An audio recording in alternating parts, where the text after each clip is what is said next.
fans ang tuwang-tuwa sa bagong milestone ng kapamilyayang aktres na si Francine Diaz. Natupad na kasi ang kanyang inaasam na makapagtapos ng senior high school ngayong 2024.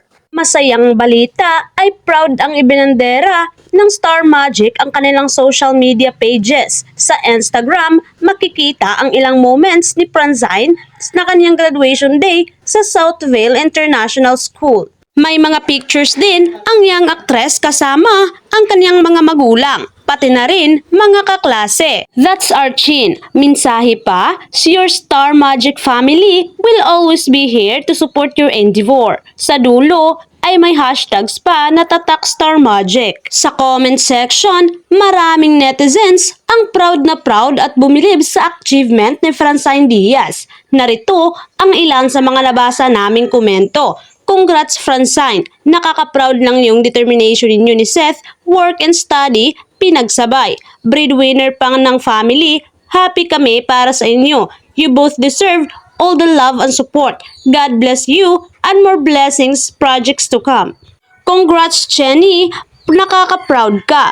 Congrats, this is the fruit of your hard work guided by the hands of God. Continue to strive in life and reach all your dreams. Kung maalala, noong Disyembre ng nakaraang taon, inihayag ni Francine ang kanyang wish na makapag-aral ulit at makatapos ng senior high school. Sinabi pa nga niya na kahit super busy siya ay pagtatrabaho sa mundo ng showbiz ay super committed siya sa kanyang pag-aaral dahil talagang pangarap niya ang makagraduate sa college. Priority ko sa sarili ko, career ko at school ko, importante din talaga sa akin na makagraduate ako.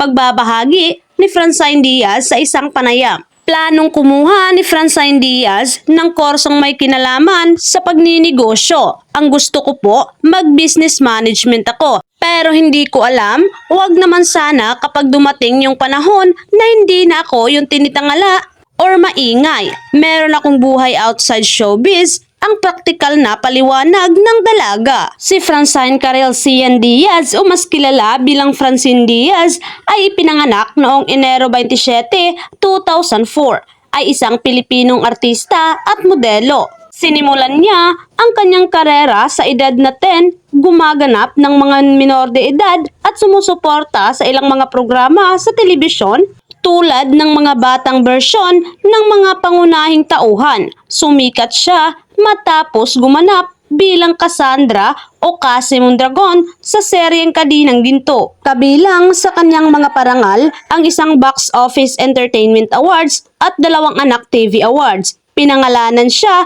ng Preview Magazine na isa sa pinaka-maimpluwensyang personalidad ng mga Pilipino noong 2022.